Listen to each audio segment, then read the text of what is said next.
If aerobics was meant to build muscle, we'd have a bunch of very intense, super jacked Zumba dancers running around, and that would be so frightening. Okay.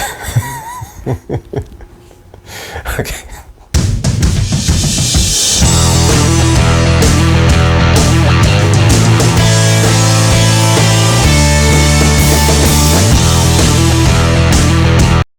Hello everyone, Harry here, and welcome to my channel. So not too long ago, getting a good night's sleep was pretty foreign for me. I had severe FOMO. If you don't know what FOMO stands for, it's fear of missing out. I would habitually go out and stay up to about 5 or 6 a.m. every night, then get a couple hours of sleep and turn around and go to work at 8 a.m. or 10 a.m. depending on when I'm just scheduled to work that day. I was out of control and my life, it was a mess. You know that saying, you can't see the forest through the trees? Well, I was deep in the forest. I had no idea that this lifestyle and my lack of sleep was affecting my life negatively. But I'm pretty sure that if I had known, I still wouldn't have cared. Luckily, I had a manager that cared about me enough to take me aside and have a real personal talk with me. He told me, listen bud, you're burning your candle at both ends. If you keep this up, you're gonna burn yourself out at a young age. I had deep respect for this manager. So I took what he said and I used it as a catalyst for me to change my life and move it more in a positive direction. I started off slow. I started getting 5, then 6, and 7, and 8 hours of sleep per night. Then I started to notice a change in my volatile mood swings. I was no longer sluggish and spacey, and I felt all around better inside and out. But unfortunately, for many others, getting a good night's sleep can be very elusive. Insomnia and insomnia-related illnesses is on the rise at an alarming rate. And sleep quality among adults only seems to be getting worse. So we're gonna talk about sleep quality, or lack thereof, and 5 ways to start getting better sleep and develop better sleep habits. The average adult spends about 229,961 hours sleeping in their lifetime. That also equates to about a third of your life. And roughly 27% of the adults in the US report getting unfavorable amounts of sleep at night. And what's even more alarming is that sleep disorders currently affect 50 to 70 million adults in the US. We've all had bouts of insomnia where we can't sleep for days or weeks on end for whatever reason. Maybe it's work or stress, anxiety or depression. And maybe you're just going through a breakup. That would involve stress, anxiety, and depression all in one fabulous little cocktail. And when you go through these bouts, it feels like no matter what you do, you can't get comfortable. And no matter what you take to potentially help you sleep, nothing helps. And then you show up to work with bags under your eyes. And even when you finally find the urge to sleep, you can't because guess what? You're at work. We all know that insomnia or lack of sleep is terrible for you and can take years off your life. But lucky for you, I'm here to give you some tips on how to get better sleep at night.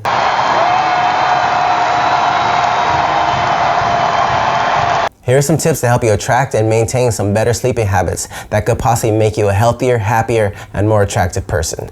Number 1, control your caffeine intake. This is sacrilegious for all you coffee and caffeine addicts out there. But it's important if you're looking to get better sleep at night for you to moderate your caffeine intake.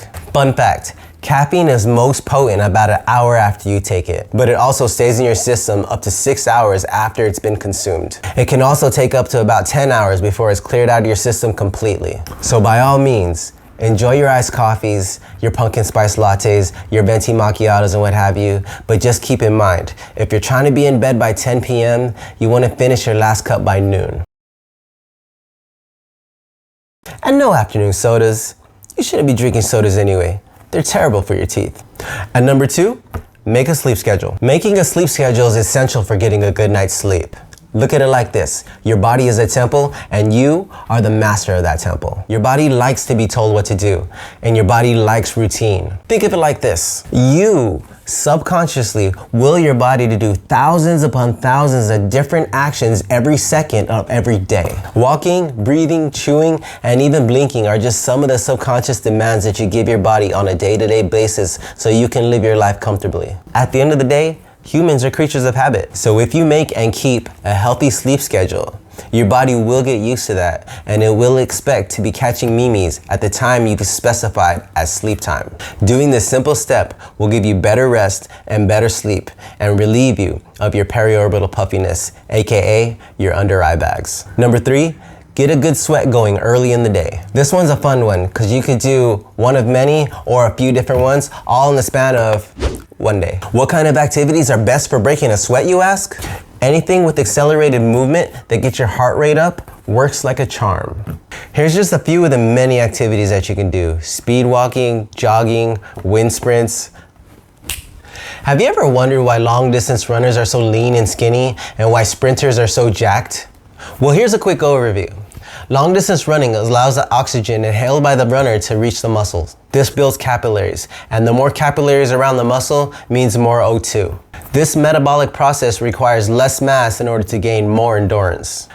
Unlike sprinting, fast twitch muscles aren't in high demand for long distance runners. So since the fast twitch muscles aren't in high demand, they tend to shrink. At the same time, the slow twitch fibers are getting bigger, but not enough to offset the fast twitch muscle loss. In the end, the atrophy of the fast twitch fibers combined with the hypertrophy of the slow twitch fibers is what gives LDRs that long, lean look. Now, there are better and more efficient ways to achieving that long, lean look, but I digress.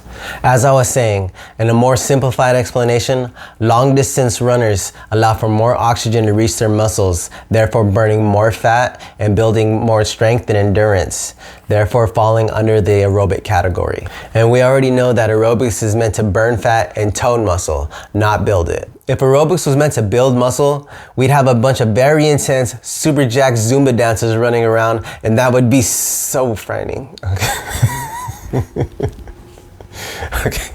Now, sprinters, on the other hand, do not allow for enough time for inhaled oxygen to reach their muscles. Unlike LDRs, sprinters, aka track stars, rely heavily on fast twitch muscles, which are bigger and bulkier than their counterparts. And the muscles themselves have phosphocreatine and ATP that is ready to use. This ensures that the muscle contains enough energy to run high speeds at short intervals. This is what gives them that jacked look. This would fall under the anaerobic category.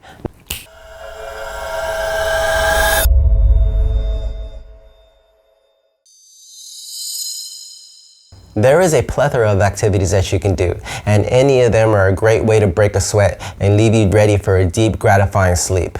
But one activity that is very popular is hitting the gym. Now, as long as you're not sitting around staring in the mirror for hours on end, you can never go wrong with a good old gym session at some point during the day. And now for everyone's favorite activity. There's nothing better than some bedroom fun with your significant other, a stranger, heck, even with yourself. Granted, it might be a bit of a challenge breaking a sweat with yourself, but you're up for a challenge, right?